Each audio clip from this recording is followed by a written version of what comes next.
Good afternoon, all. Good afternoon, sir.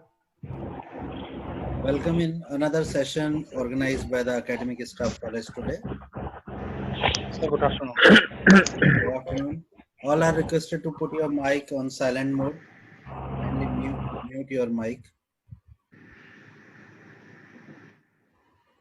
The title of today's FDP is Role of Geospatial Techniques in Resource Management, and Dr. Shruti Kanga is our resource person.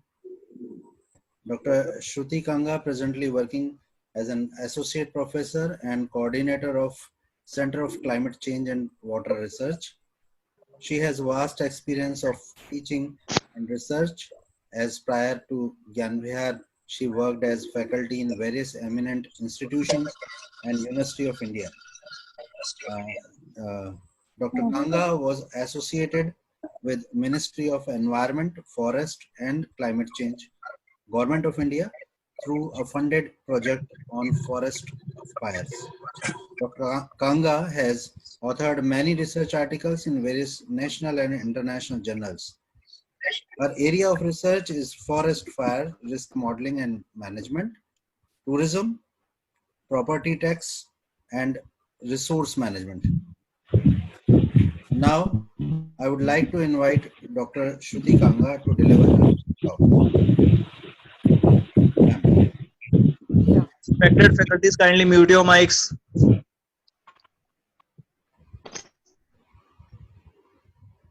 So can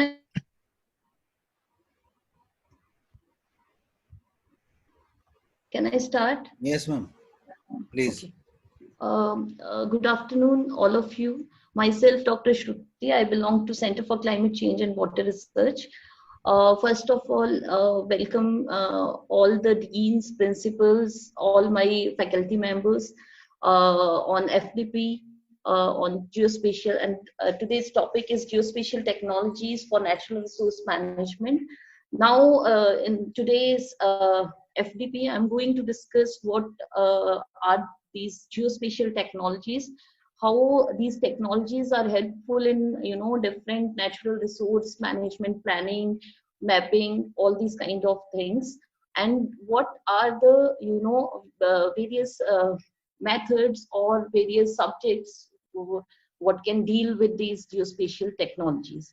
So firstly, we will discuss the need of these geospatial technologies, why we need these geospatial technologies.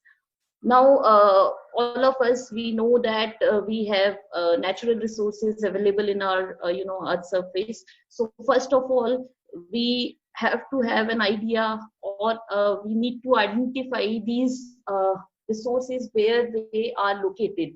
So we need to identify, or for identifying these resources, we need a technique in which geospatial technologies, they help in identifying those areas or demarcating those areas. Secondly, after the demarcation of these areas, it is again mandatory that how to manage those resources, how to utilize them so that it can be preserved or it can be managed for the future generations to the coming. Then thirdly, we need to identify if we are exploring or extracting those resources, what is the impact on environmental health is going to have due to exploration or excavation of these natural resources. Finally, for the expedient and quick decisions has to be taken, that what has to be done. If we know where are these resources are, how we can use in such a way so that it can be protected for the future generations to come. So it is helpful for the decision makers or the action planners to take decisions on the basis of these strategies, those geospatial technologies.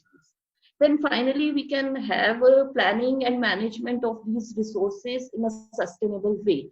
So what these geospatial technologies do, because it is a combination of different subjects like GIS, remote sensing, GPS. So by clubbing all these things in a single platform, we can have a global, area demarcation of these resources, and we can, in a single go, we can plan these resources, we can demarcate these resources, and we can have a decision that what area has to be explored in priority basis, and then we can go for different kinds of plannings. Then as far as the different application areas of these geospatial or natural resource management is concerned, you can see in the diagram that we can go for different kinds of plannings which are related to maybe land resource management, maybe watershed analysis, or maybe site suitability of various site suitability for waste, solid waste management, transportation mapping.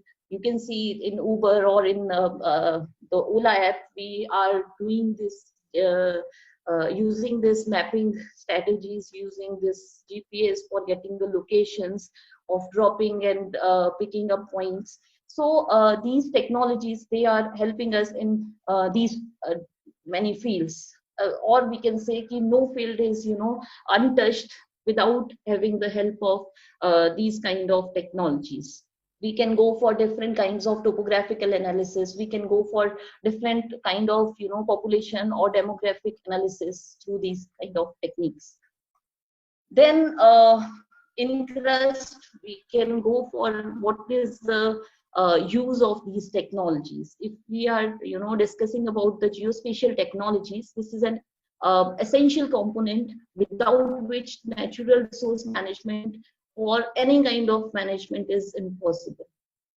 So this is a basically tool, and where we can go for different types of change detection analysis. We can go analysis how the shapes or the size or the extent of different features are changing in terms of their temporal changes. Okay.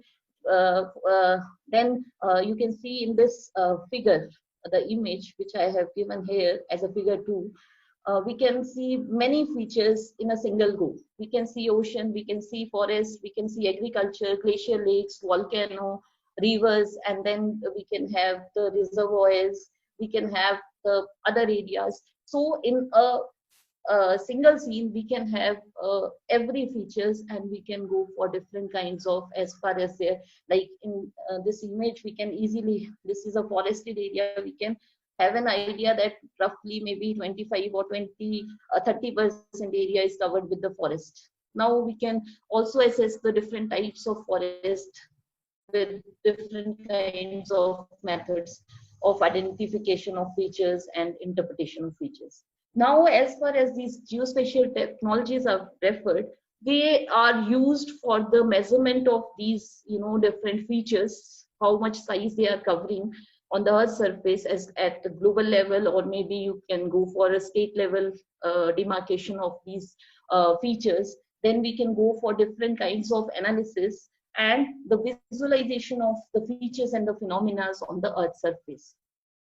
Now, basically, as I have earlier told you, that 3 basic technologies, they are the base of this geospatial technologies, and these technologies are global positioning system, GPS, geographical information system, and remote sensing. Now, when we are talking about these remote sensing systems, they are basically the system where we are talking about the techniques where we are not touching the object directly, we are not coming to the direct contact of the object. The satellites are taking the images or the aerial photographs. Through aerial photographs, we are getting the information about the different features.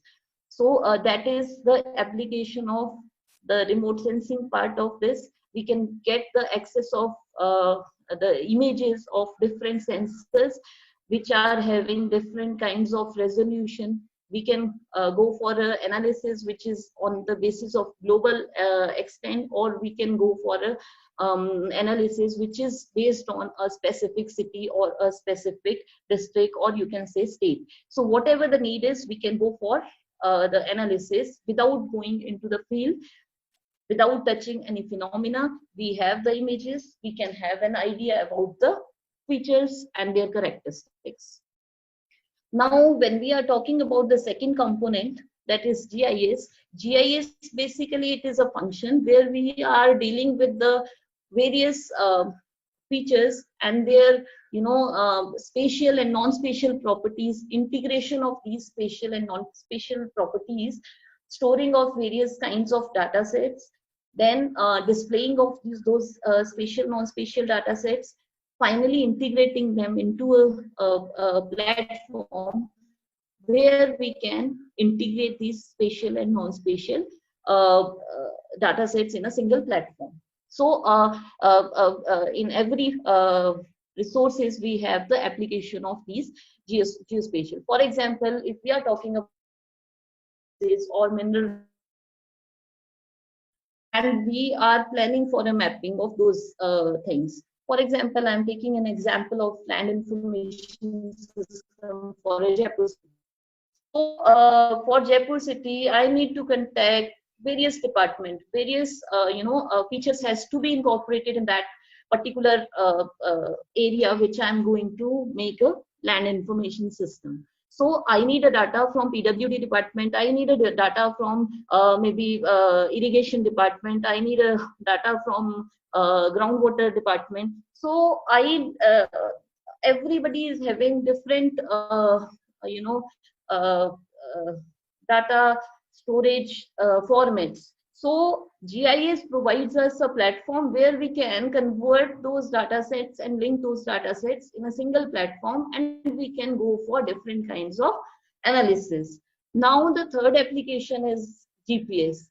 GPS stands for Global Positioning System, and it different satellites, and we have different orbital paths, and in one orbital paths maybe 4 satellites should be there.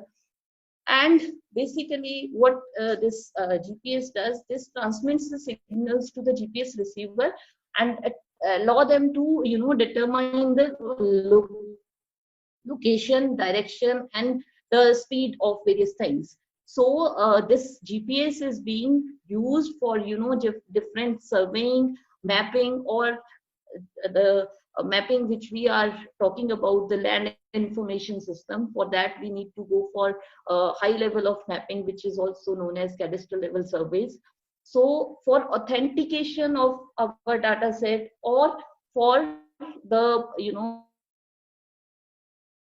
data in a geospatial platform, we need a GCPs, we need a proper location which we have surveyed. So we need to incorporate those things into our GIS platform so that we can authenticate our data, and we can also quantify our data sets, and we can then announce that this whatever things we are doing is based on our surveys.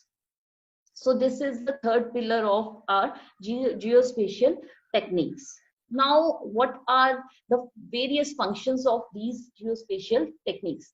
As I told you, the applications of these 3 different techniques, so we can easily understand what are the functions of these geospatial technologies. When we are talking about the functionalities, firstly, the geospatial technologies, they provide us the mean where we can integrate the geospatial attribute data sets with each other and go for different kinds of analysis. Secondly, these geospatial technologies make it possible to observe the remote and inaccessible places. As I showed you in the satellite image, that we can access a large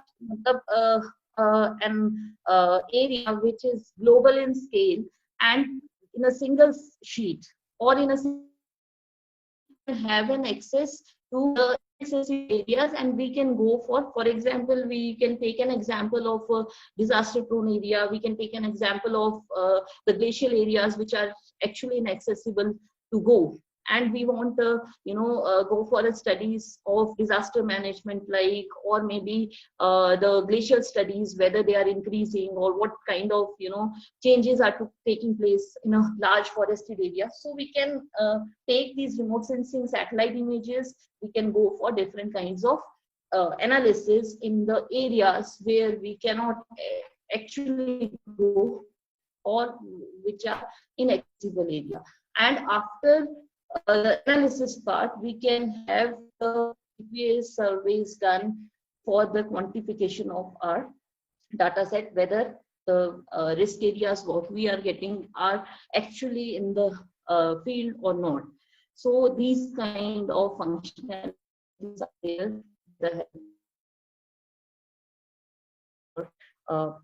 The natural resource management or any kind of management is related when we want to go for a global scale or maybe regional scale. Then about the application, specific application, like I have given you examples. This meaning I have so in what we can do, we can identify the forest types. We can estimate the volume. We can also go for the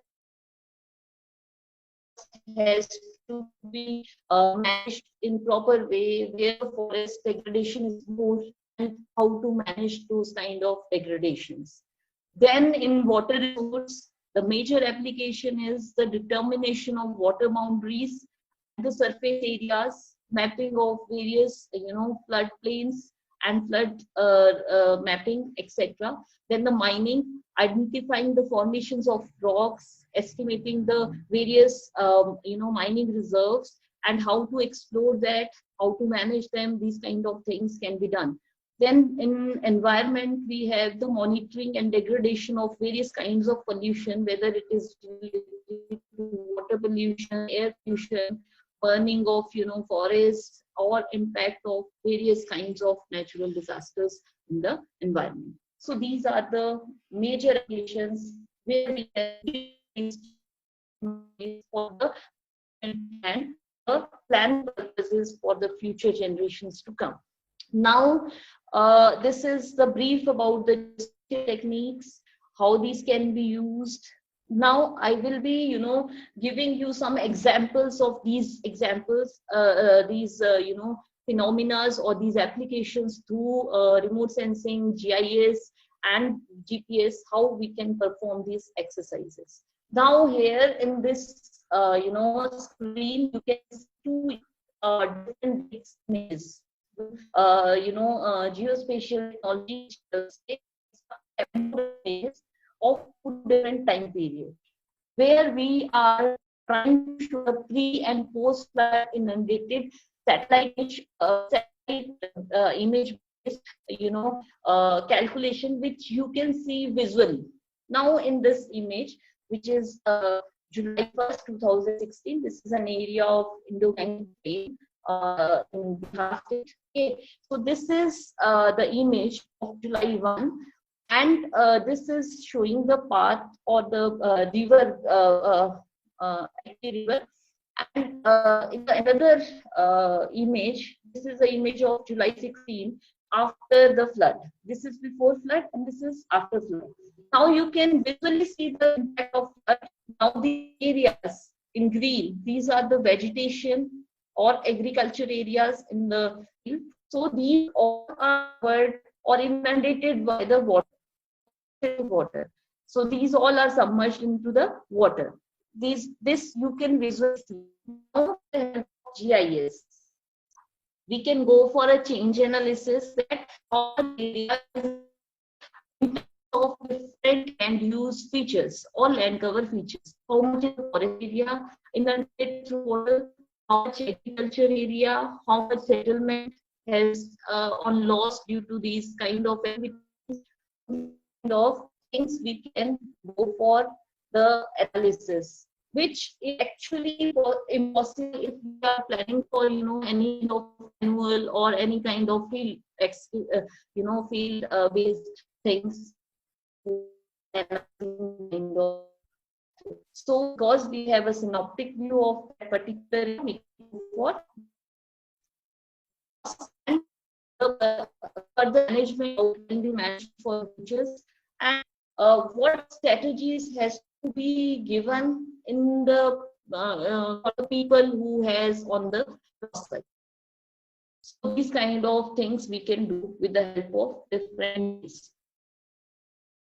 Then we have application where we are dealing with the forest information system and forest in general. Now here you can see this map, as you all must know, is the every change or everything which is related to the forestry for Indian context. So this is a map which this for this map. I just want to show this map has been taken on list 3 image, and they have done a classification of maps. And in the second image, I just want to show that how these changes we can show through a map, and we can without being into the fields. Now this is an first image A. This is an 1979 image of some part of Himalayan region, and here you can see this area in yellow. This is medium to low density built up area. Okay, now this area in dark green, this is showing the dense forest, and the area in parrot green color, this is showing the grasslands. So here in 1979, in the northern part, very few area is covered by low or medium density population. In 1998, if you see the image of 1998, this low or moderately dense populated area has been converted into the area of high density populated area. You can see this red area, right? And here the area which is in the forest, which is in the southwestern or western part of the map, you can see this is slowly converting into the grasslands. Only this much area is left over as a forest. And here also in the southern part, you can see little settlements are coming up. In the north also little settlements are coming. So with the change detection, we came to know that in this area the forest is degrading, and the forested area is converting into the grasslands, or somewhere it is converting into the settlement area. Now further we have taken an image where the people have done an analysis of 2014. Now the you can see in the northern part, most of the area is converted into the highly dense populated area, whereas in here also these grasslands, they are also converting into the moderately dense or dense populated areas, whereas the forested area is changed into the maximum forest area is changed into the grasslands. So these kind of forest land cover change analysis or forest landscape change analysis we can easily do with the help of the multi-temporal data sets what I have shown you here. So we can go for the aerial calculation, that how much area is converting into how much class. Okay, so this is this kind of analysis we can do. This is one more application where we are trying to show the delineation of coal mining area in Hazaribagh, Jharkhand. Now you can see in this satellite image, we are able to see many features. This red areas, these are forest.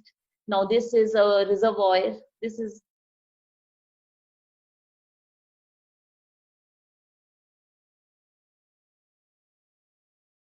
blue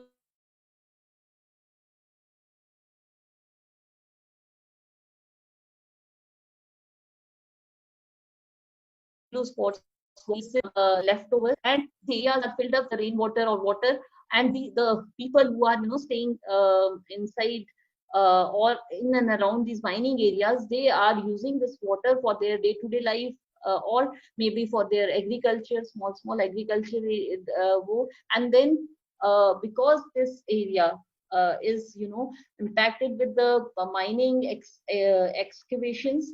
So a few cases are recorded in this Hazaribagh area of Jharkhand, that they are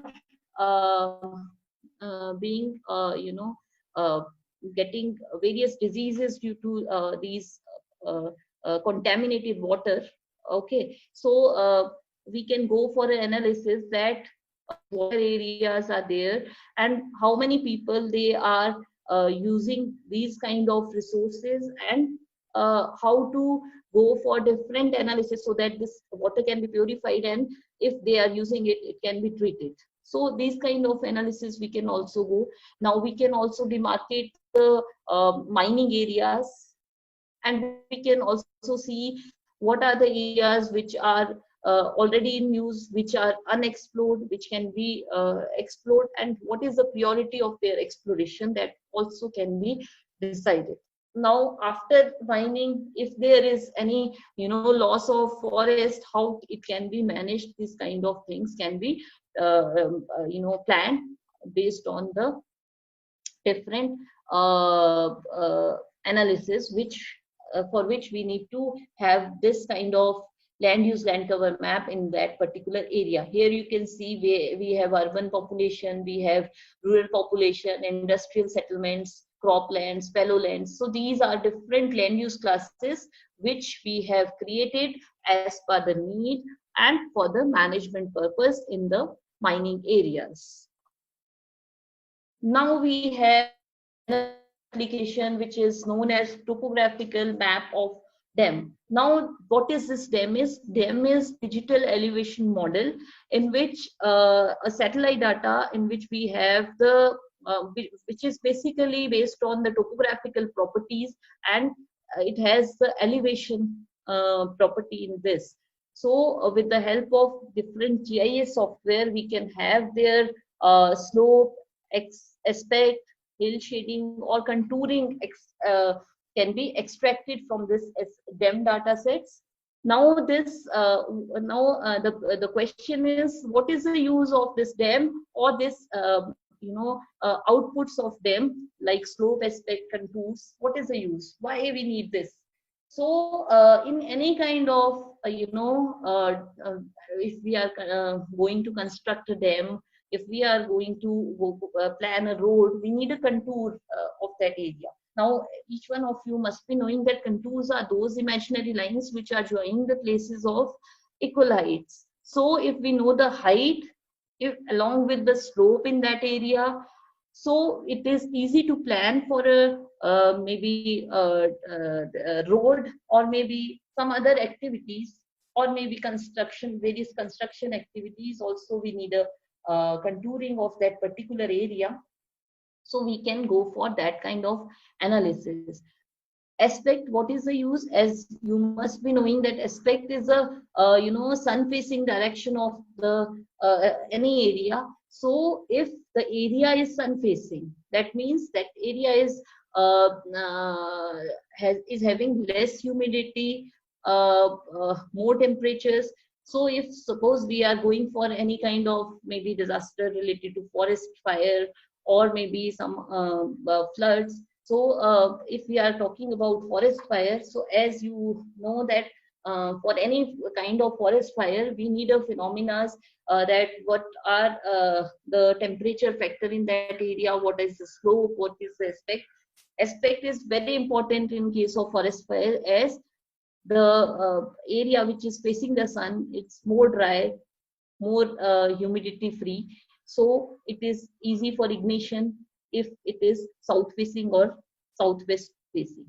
Then if we are talking about floods, so if the slope is high, the flow of river will be very rapid. okay, if we are talking about groundwater potentials, so maybe if the slope in a particular area is high, so the groundwater potential is less because the water will rapidly flow in the lower slopy areas.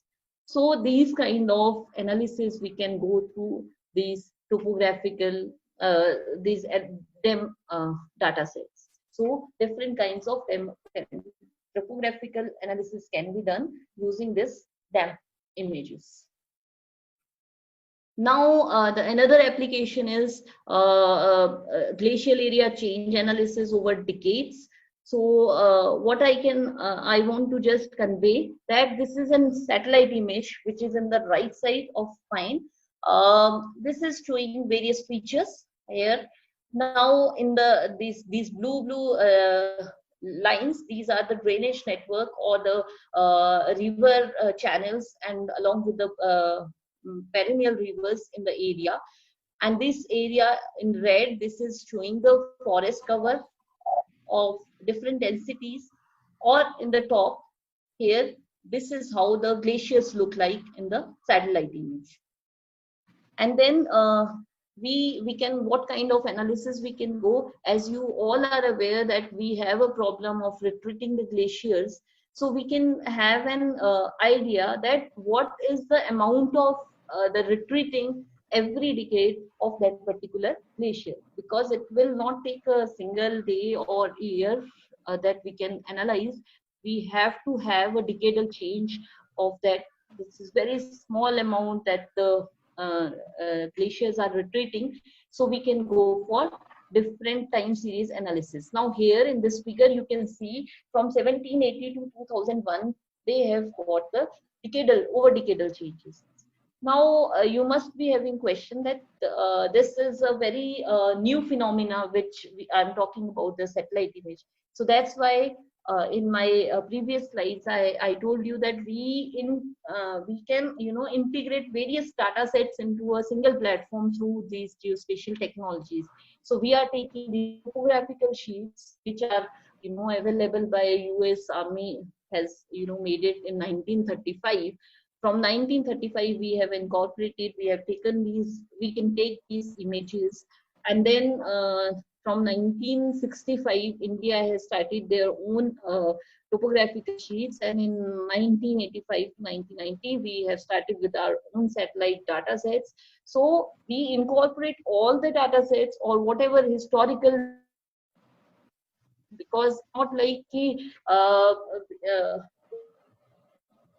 90s or 1918s we have started the maps. Initially also people were using these maps for different kinds of activities. So we have this kind of analysis, change analysis for the various glacial retreat analysis. Now this is another application of these geospatial technologies where we are talking about the different disasters. Previously I have discussed the flood analysis. Now we have the forest fire, as we have a lot of fires last year in the Amazon Valley, in the Australian fires. In fact, India, in Himalayan regions, we have many fires. So this is how it appears in a satellite image. You can see here the fume also being captured. And then we can take into consideration various layers like forest related layers, forest type and density. As you know that we have a forest, deciduous forest, dry evergreen forest, or broadleaf forest. So every forest has a different humidity content within them. So this is a one factor which is influential in as far as the forest fires are concerned. Then we can take into consideration various this meteorological factors, which includes the temperature, rainfall, humidity, wind speed, or in fact wind direction. We can also take the topographical parameters. Topography includes the slope, aspect, elevation. We have had a discussion in the previous slide also. Then we can have the accessibility. Accessibility means to the roads to the agriculture area into the forested area. We can go for the, you know, demarcation of those areas. So by clubbing all these things or overlaying all these parameters which I have told you, we can go for a forest fire risk mapping, which the outcome we have taken every layer into consideration or every feature into consideration, and then we can get the map like this, in which the 5 is showing the very high risk prone areas, followed by highly risk prone areas, which is 4, and moderately low and very low risk prone areas. Here you can see, we can get an idea that roughly maybe how much area, how much square kilometer area is under which class. So we can go for this kind of analysis. We can also go for the fire simulation modeling, where we can access the early spread of fire, okay, for maybe 2 days. We can calculate it, and we can if we can you know, procure these things to the various management people. They can go for the areas based on these risk maps, and like suppose we can correlate these two things also. Okay, what are the risk prone areas, and how fire is, you know, spreading into the areas of high risk. And if we stop this fire within a 1 hour, we can, you know, stop the loss, how much loss in 2 days. So these kind of analysis we can go through different forest fire risk modeling, simulation modeling. We can also go for a, you know, forest fire or maybe any kind of disaster, what we call information system, where before the avalanche, for example, if we are taking in snow avalanche, before if the, you know, simulation modeling has been done, and if the parameters or the conditions, climatic conditions are like that, they have a you know, already input parameters. If temperature is increased this much, rainfall is this much, or snowfall is this much, then we may have you know, atmosphere like snow avalanche. So automatically the people who are, you know, staying there, they can get information. So this kind of information system is also made with the help of geospatial technologies. Now we have another application in which we are talking about the urban information system. As you all know, that we are talking about here a very small area, or maybe metropolitan cities, or maybe big cities we are talking about. Now here you can see each and every house we can identify, because this data is very high resolution data we need, which is actually very costly. And but through these kind of analysis, we can have an information about each and every parcel of land, and we can go for different kinds of plannings, which I was discussing with you, that if somebody is having, you know, problem related to that they are not getting water supply properly, so they can be identified, or they can be, you know, give their complaint based on their geospatial location. They can get into the various portals which different officials have made, maybe groundwater, maybe electricity department, maybe PWD. So you can go into those portals, you can enter your name and things, and you go for the you know, complaining of those things. They will get your location, and they will you know, resolve the matter within 1 day only itself, within 2 hours, within 4 hours. So these kind of systems are, you know, already is there in Gujarat, South, and many other metropolitan cities. They are also working on it. Here what I want to show you through this map, how we go for different mapping strategies. Here we are, vectorizing. Here you can see only one color. Now, when we are about to complete, we give them unique IDs, we give them unique characteristics, and this is how we can characterize even the cropland, different croplands. That you can see there different colors. So these are denoting different cropland areas, different residential areas, different road structures, different kinds of factories, maybe industrial areas. So everything can be mapped based on their classification level. We have a classification system where we have first level, second level, third level. So when we are talking about this urban information system, we are talking about the up to third level classification, where we are dealing the settlement, and then settlement, whether it is rural or urban. If it is rural or urban, then yes, of course, whether it is residential area, commercial area. If it's the residential area, then further we can go up to third level, that is 1 story, 2 story, multi-story, what kind of structure that is. So these analysis go through.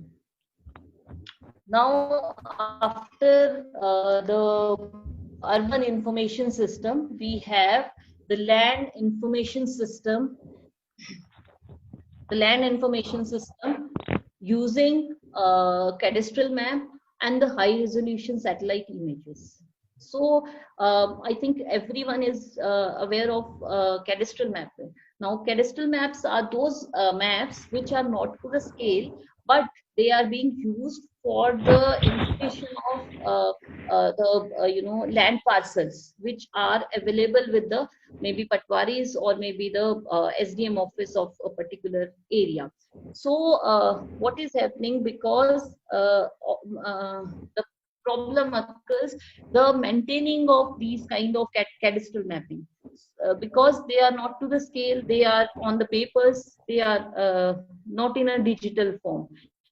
So many state governments, they have completed the work of digitizing these cadastral maps, and some are in the process. So now, how to digitize them? We need a high resolution satellite image. For that, we go for different GCP survey, which I have talked about in the previous my first slides, that we go for different cadastral surveys. We collect the GCP point. For example, we are taking this as a GCP, we are taking this, so we put these GCPs onto this cadastral maps, and we rectify these map on the basis of geo tagging or geo this thing, and then we put this cadastral map on to the images, and then we go for the different IDs, we allot them different non-spatial attributes, and then we integrate them with the spatial properties of that. And finally, these cadastral maps, they look like this. Now you can see here we have the main parcels of land which look like this. We have the settlements, agriculture, the plantation within these areas, scrublands. We have water bodies, if that also we can show.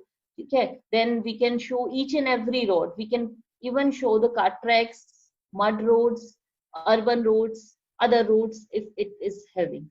So we can go for every parcel of land mapping. Now, what is the use of this kind of cadastral mapping or maybe the land information system? Now you must be aware that these land parcels, initially the governments, they are facing the problem of collecting the text.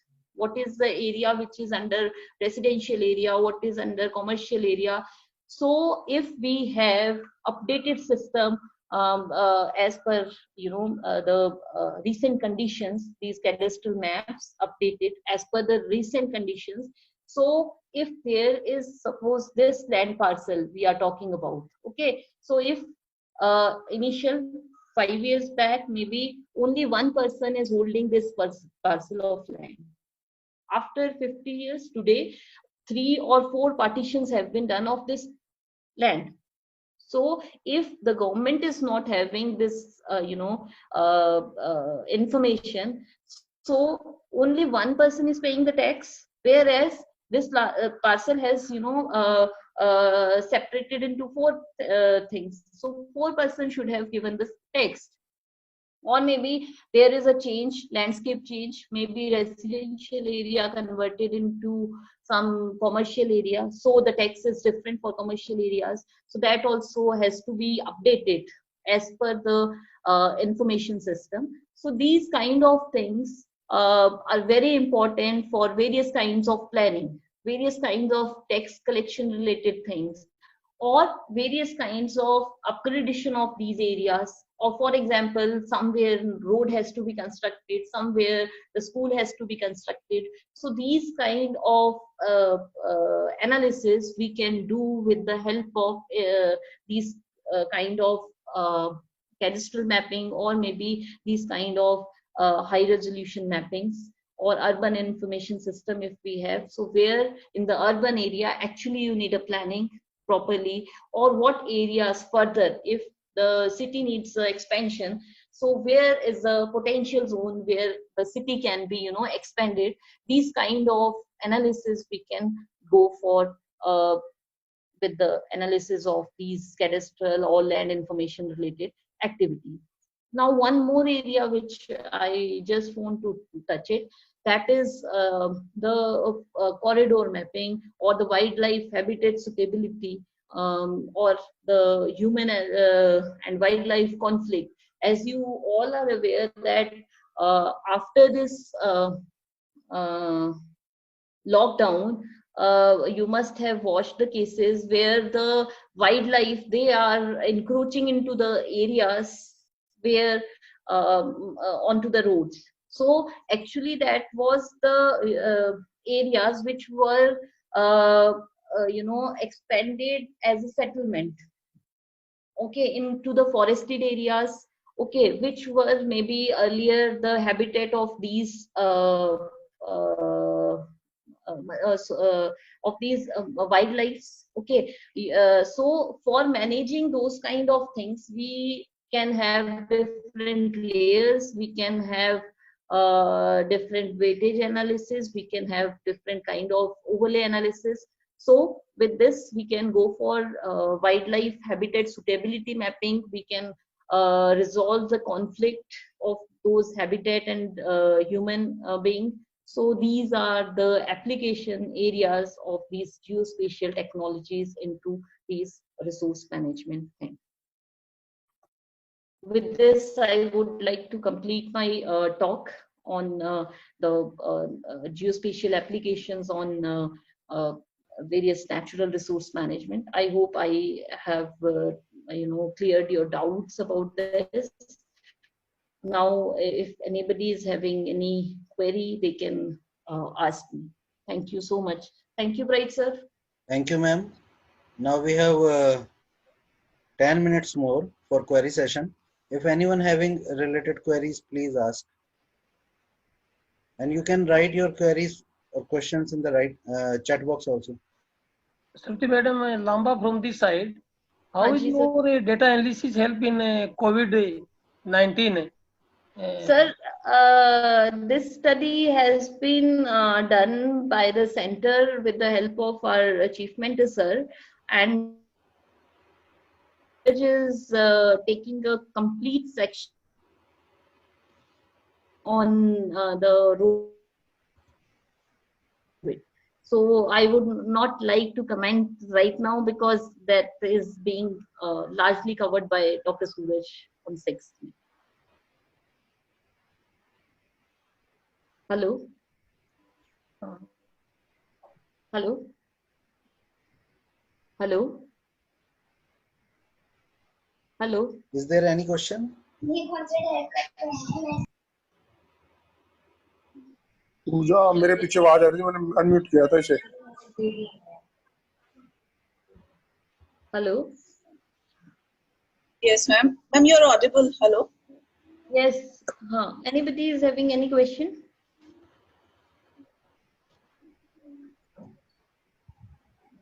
Hello हाँ Mukesh sir Hello. बोलें. हाँ madam sir bread sir I have one question could I ask you ma'am? Yes, sir. Yes, sir. Ma'am, you are talking about the natural resource Yes, sir. management. So actually I am from the energy Yes, department. sir. So how GIS can help to find out the natural resources of energy? Yes, sir. Uh, Yes, sir. Actually, what happens, as I have told you, the aspect mapping, we can go for the potential sites for the energy conservation sites, like sun energy. In Rajasthan, we have lots of scope. In South, we can see the examples of the solar energy potential site mapping. So we can incorporate different data sets and we can go for the potential site mapping of these your energy resources. We can use it. and there are so many other energy resources except solar and wind. Like there is energy sources of geo energy resources, right? Yes. And So, tide sir, renewable energy resources. How we can get the data of such type of sites? data, sir, we are only dealing with the mapping and the potential sites of these resources. We can demarcate these resources, or based on the thermal data, we can also get the sites of these data sets based on their thermal properties. This GIS can be help you to find out the tidal energy resources. Yes, based on the OCM data, which is Okay. ocean color monitoring type of thing. With the use of that data sets, various resources can be mapped or the sites can be located. Thank you, ma'am. Thank Welcome, you. sir. Shruti madam, I have one clarification. Yes, Hello. sir. May I ask one question, ma'am? Yes, sir. Yes, sir. Sure. Ma'am, I'm on the line by. Sir, I can hear you, Sushil, sir. Yes, ma'am. Whether we can determine the water resources data of Jaipur for real time. Real time in what sense? The latest one. Sorry? Yes, surface data we can get. Surface data through images we can map surface water bodies. But underground, for underground waters, we need different other data sets. Through those data sets, we can go for the potential mapping of those water resources. Whether the surface data can be correlated with the pollutants. Yes. Is there sir. any possibility? Yes. As a non-spatial data, we can incorporate those data sets into the satellite data set as a non-spatial data, and we can incorporate. Sushil, sir, Madam, you what was about- having some query? Yes, sir. What about insect and disease? Yes, sir. With the hyperspectral data set, we can go for the species level characterization and the pest infection or the any disease infection in the maybe agriculture area or vegetation.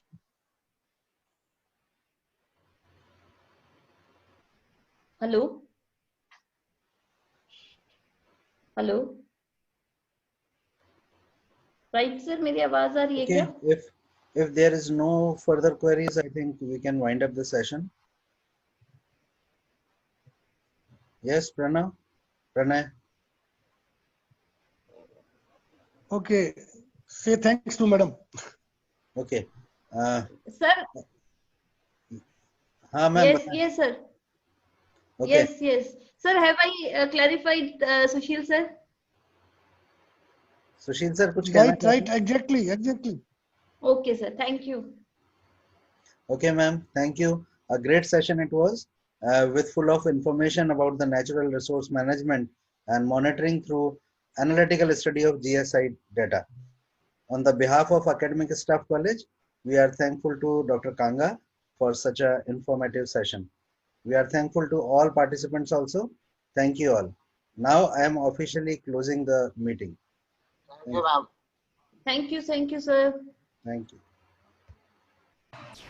Thank you. Thank you, sir. Thank you, sir. Thank you, ma'am.